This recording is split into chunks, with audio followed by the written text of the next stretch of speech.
Now let us move on to the middle cranial fossa. The middle cranial fossa is bounded anteriorly by the posterior border of the lesser wing of the sphenoid and anterior clinoid process and sulcus chiasmaticus. Posteriorly, it is bounded by the superior border of the petrous part of the temporal bone and posterior clinoid process, which is slightly broken here, and dorsum sellae. Laterally on each side is bounded by the greater wing of the sphenoid bone, squamous part of the temporal bone, and antero-inferior angle of the parietal bone. And the floor is formed by the body of sphenoid, greater wing of the sphenoid, squamous part of the temporal bone, and anterior surface of the petrous temporal bone. Coming to the features, let us look at this sulcus chiasmaticus.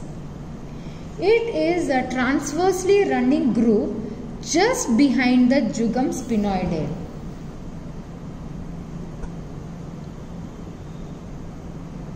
Next, we will see the optic canal.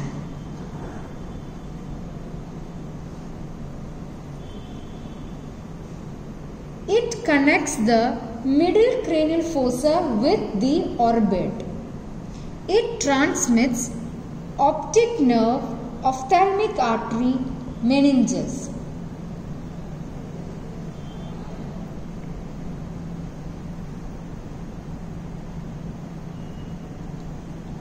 Next, we will see this area called as the tuberculum sellae.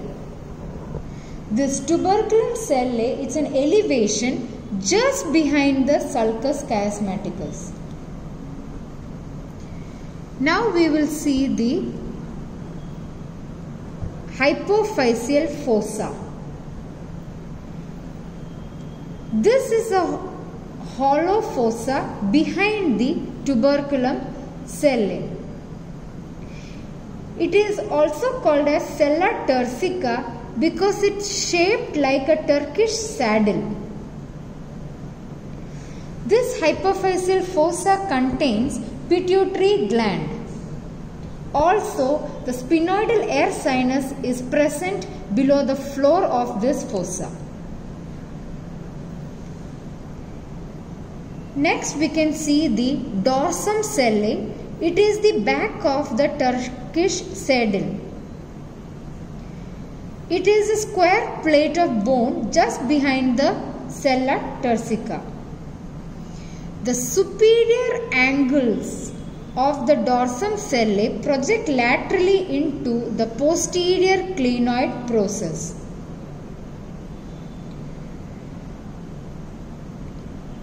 The anterior end of the attached margin of tentorium cerebelli is attached to the posterior clinoid process.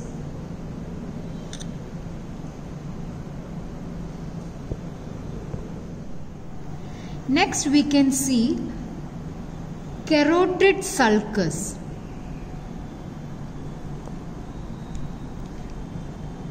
On both the sides, this carotid sulcus is a shallow groove on each side of the body of sphenoid.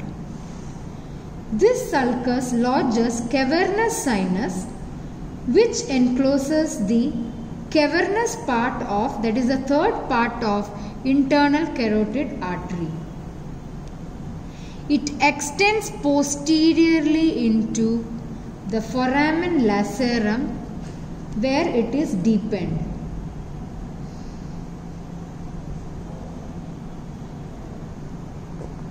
Next we will see the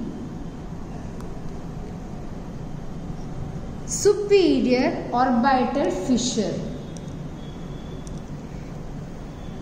It is present on both the sides. It is a triangular fissure connecting the lateral portion of the middle cranial fossa with the orbit. It is bounded above by the lesser wing of the sphenoid, below by the greater wing of the sphenoid, and medially by the body of sphenoid.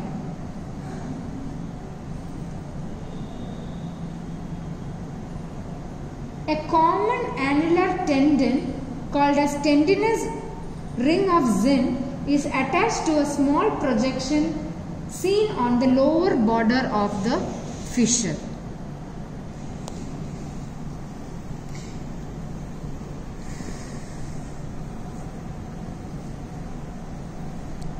This is the superior orbital fissure.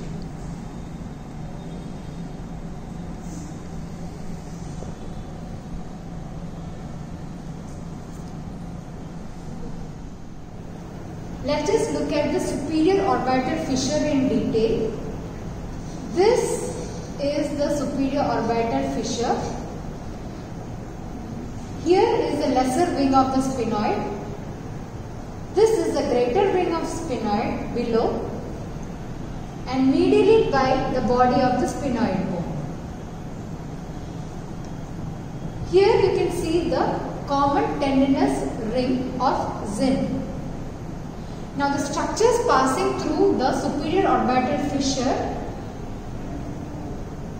on the lateral aspect we can see the recurrent meningeal branch of ophthalmic artery, lacrimal nerve, frontal nerve, trochlear nerve, and superior ophthalmic vein.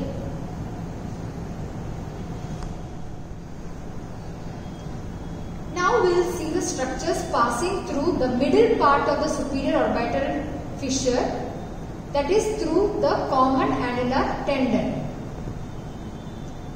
You can see the upper and lower divisions of the oculomotor nerve, abducens nerve, and nasociliary nerve.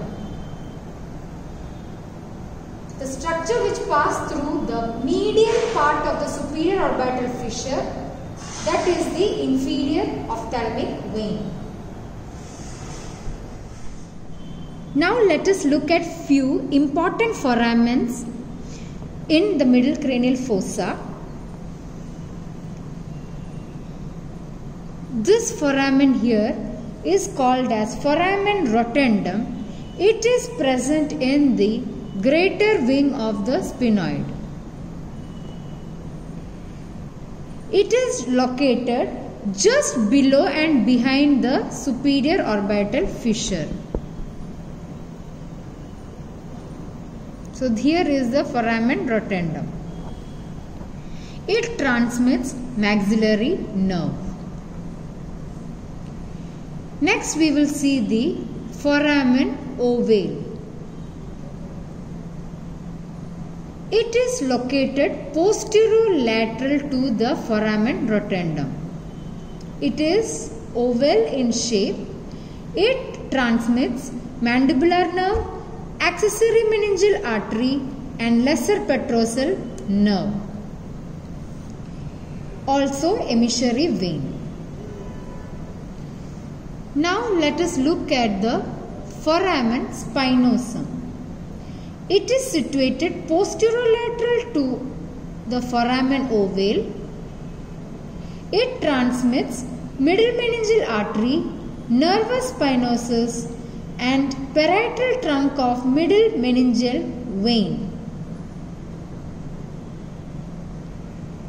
Next we can see the foramen lacerum.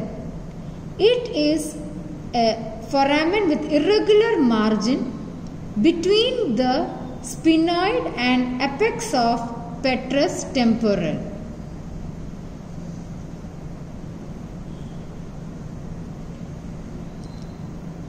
In this foramen lacerum, the carotid and pterygoid canals open into it. These two canals we will describe later. The structures passing through it are the meningeal branch of ascending pharyngeal artery and emissary vein. The internal carotid artery traverses its upper part with its sympathetic and venous plexus. Also, the nerve of the pterygoid canal, that is a Bedian nerve, is formed in its upper part by the union of greater superficial petrosal and deep petrosal nerves. Now let us see the anterior surface of the petrous temporal bone. Here we can see a trigeminal impression. It is a depression for the trigeminal ganglion. There is a ridge which limits this trigeminal impression posteriorly. Now, the roof of the internal acoustic meatus is seen as a depressed area behind the ridge. This is the internal acoustic meatus.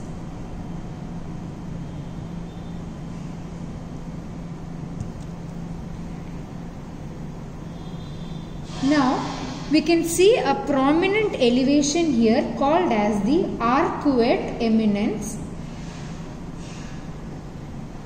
Also, this bone here is called as the tegmen tympani. It forms the roof of the mastoid antrum, middle ear and canal for tensor tympani.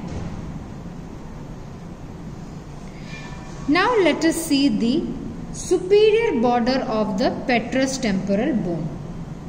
It is grooved by superior petrosal sinus, and margins of this groove provide attachment to tentorium cerebelli. Also, the lateral part of the fossa shows some additional features, that is the markings of the middle meningeal vessels.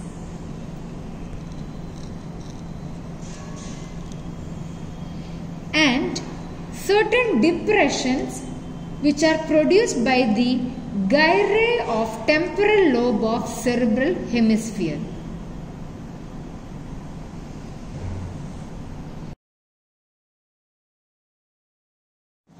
Now let us look at the posterior cranial fossa. It is the largest and the deepest of all cranial fossae.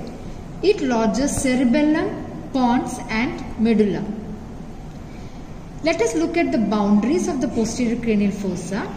Anteriorly, dorsum sellae, posterior clinoid process and the superior border of the petrous temporal bone.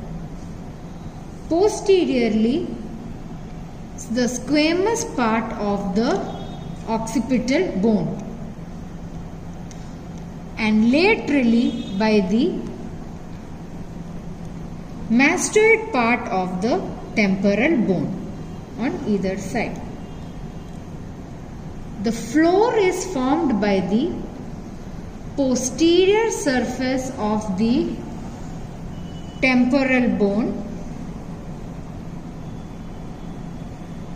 mastoid part of the temporal bone,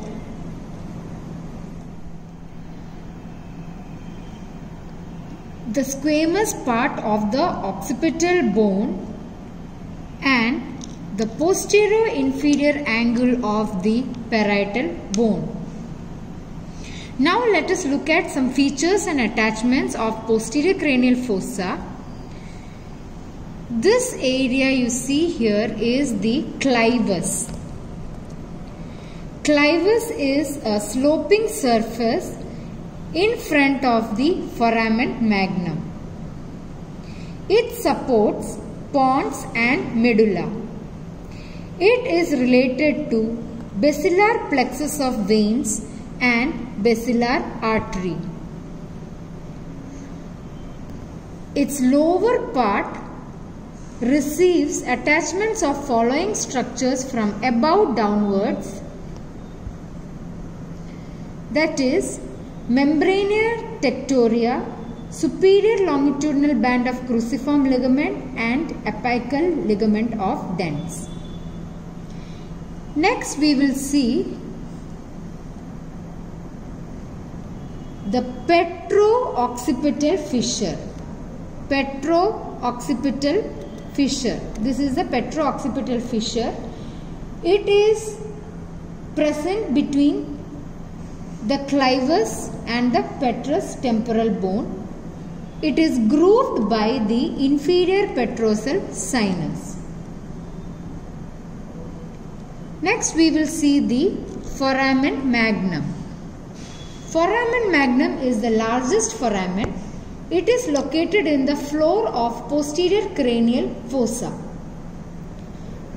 Its anterior margin provides attachment to anterior atlanto-occipital membrane, and posterior margin gives attachment to posterior atlanto-occipital membrane, and the lateral margins gives attachment to alar ligaments. Let us see the structures passing through the foramen magnum in detail. The foramen magnum is divided into two compartments, that is the anterior compartment and the posterior compartment. So the anterior compartment we have the apical ligament of dens, upper band of cruciform ligament and membrana tectoria. Coming to the posterior compartment, we can see the medulla oblongata along with its meninges, two vertebral arteries, also the sympathetic plexus around the vertebral arteries. Then we have spinal root of accessory nerve and anterior spinal artery, one and two posterior spinal arteries. Now we will see the internal occipital protuberance. It is related to the confluence of dural venous sinuses. On each side, it is grooved by the transverse sinus. This internal occipital protuberance is actually situated opposite to the external occipital protuberance.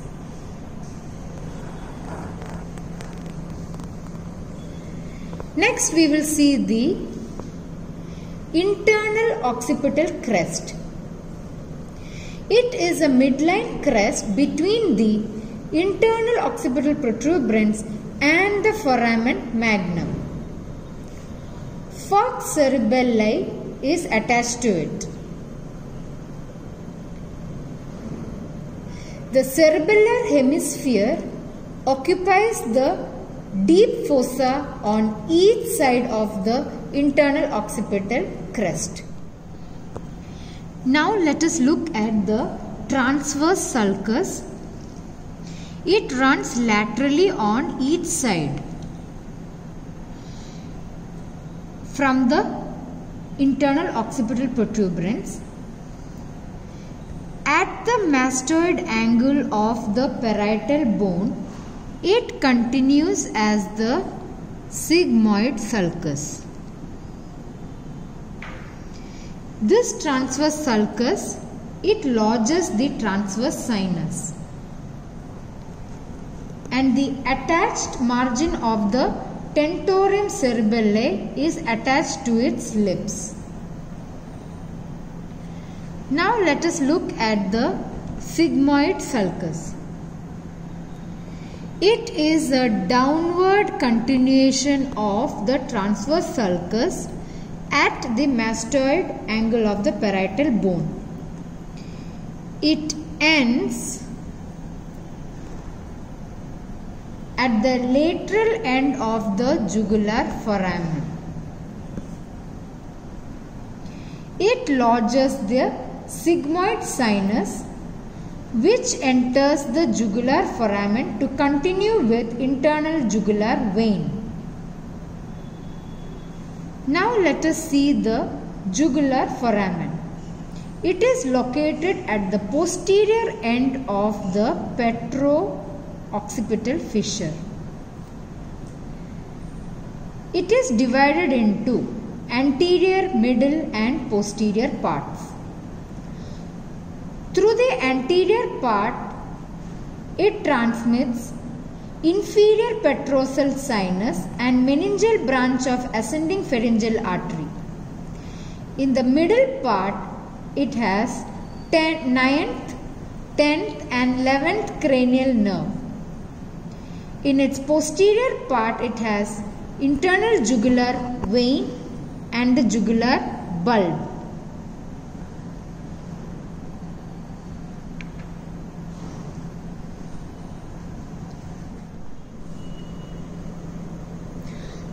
Also, the sigmoid sinus and the meningeal branch of occipital artery pass through its posterior part. Let us see the jugular tubercle. It is situated medial to the lower margin of the jugular foramen. It is grooved by the 9th, 10th, 11th cranial nerve. Now let us see the hypoglossal canal.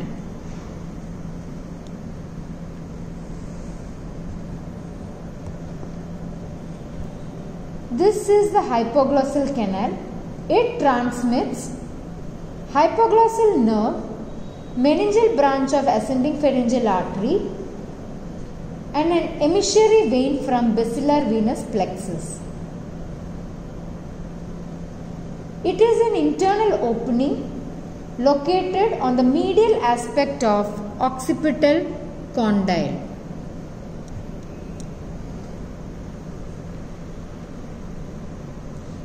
Next we will see the internal acoustic meatus. Internal acoustic meatus is present in the center of the posterior surface of the petrous temporal bone. It transmits facial nerve, vestibulocochlear nerve and labyrinthine vessels.